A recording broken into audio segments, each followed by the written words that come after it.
Hi అందరికి, ఈరోజు అయితే చికెన్ ఫ్రై ఎలా చేసుకోవాలో చెప్తాను. ఫస్ట్ స్టవ్ ఆన్ చేసుకొని ఒక కడాయి తీసుకోవాలి. అందులో 2 టేబుల్ స్పూన్ ఆయిల్ అయితే వేసుకోవాలి. ఆయిల్ హీట్ అయ్యాక ఆనియన్, పచ్చిమిర్చి అయితే వేసుకోవాలి. ఆనియన్ బ్రౌన్ కలర్ లో అయ్యేంత వరకు అయితే ఫ్రై చేసుకోవాలి.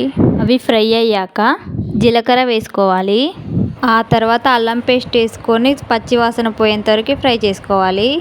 1 టేబుల్ స్పూన్ పసుపు అయితే వేసుకోవాలి. ఆ తర్వాత మనం ముందుగా కడిగి పెట్టుకున్న చికెన్ని అందులో వేసి బాగా మిక్స్ చేసుకోవాలి.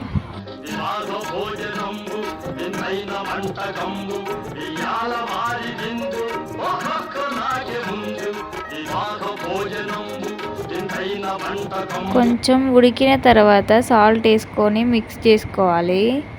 చికెన్ అనేది వీడియోలో చూపిస్తున్నట్టుగా కలర్ చేంజ్ అవుతుంది. ఆ తర్వాత పెరుగుని వేసుకోవాలి. కొన్ని వాటర్ కూడా యాడ్ చేయాలి. ధనియాల పొడి, మసాలా వేసుకొని కలుపుకోవాలి.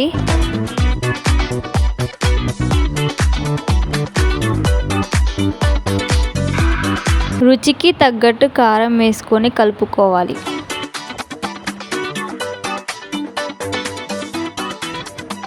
టేస్ట్ కోసం అయితే చికెన్ మసాలా వేసుకోవాలి. స్టవ్ని లో ఫ్లేమ్లో పెట్టుకొని 5 to 6 minutes కలపాలి.